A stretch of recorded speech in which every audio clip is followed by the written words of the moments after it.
SIR এর মাঝ পর্বে বড়সড় সমস্যায় বিএলওরা 16 ঘন্টা ধরে কাজ করছে না বিএলওদের অ্যাপ। অভিযোগ কলকাতা কসবা নিউ টাউনের বড় অংশের বিএলওর কমিশনে অভিযোগ জানিয়েও কোনো সুরাহা মেলেনি বলে অভিযোগ।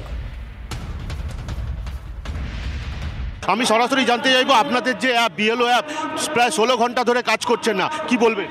যেদিন থেকে আপলোডিং শুরু হয়েছে সেই দিন থেকে এই প্রবলেম এবং এই সমস্যা সৃষ্টি হয়েছে। সময় মতো কাজ শেষ হবে না, অ্যাপ কাজ না করলে পরে আমরা এই ফর্ম আপলোড করতে পারবো না। প্রায় গতকাল থেকে একেবারেই কাজ করতে পারছি না এবং ভয়ের কথা হচ্ছে যাকে আমরা 3 দিন আগে সাবমিট করেছিলাম সেই ফর্মটা আবার অ্যাপসে ফিরে এসছে। না জানি এরকম কত মানুষের অ্যাপসে ফিরে এসছে ফর্ম, তাহলে তাদের কি ভবিষ্যৎ হবে আমরা তো জানতেও পারছি না কাদেরটা ফিরে এসছে।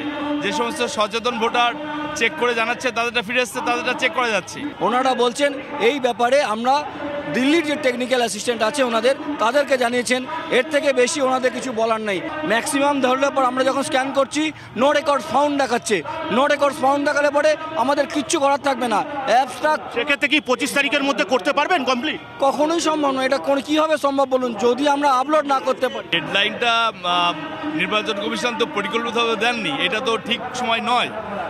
পূর্ববর্তী যে এসআর হয়েছিল 2002-এ তার যে সময়সীমা, সেই সময়সীমার সঙ্গে এই সময়সীমা কেন এত সংক্ষিপ্ত করা হলো? কালকে সারা রাত বন্ধ ছিল, কালকে সারা রাত পুরো আপলোডটা বন্ধ ছিল, কোনো বিএলও আপলোডিং করতে পারেনি। এগুলো তো আমরা সমস্ত নির্বাচন কমিশনে বারংবার যাচ্ছি। আপনারা জানেন অভিষেক বন্দ্যোপাধ্যায়ের তত্ত্বাবধানে আমরা অলরেডি 8 বার আমাদের নির্বাচন কমিশনের কাছে যাওয়া হয়ে গেছে। আর দিল্লিতেও একটা প্রতিনিধি দল, আপনারা প্রত্যেকেই এর মধ্যে অবগত আছেন। দুঃখের কথা হচ্ছে রাজ্যে যে আমরা 7 বার 8 বার গেছি, যতগুলো চিঠি দিয়েছি একটারও প্রত্যুত্তর আমরা পাইনি। তো এই লড়াইটা তো আমরা জেনে শুনে লড়তে নেমেছি।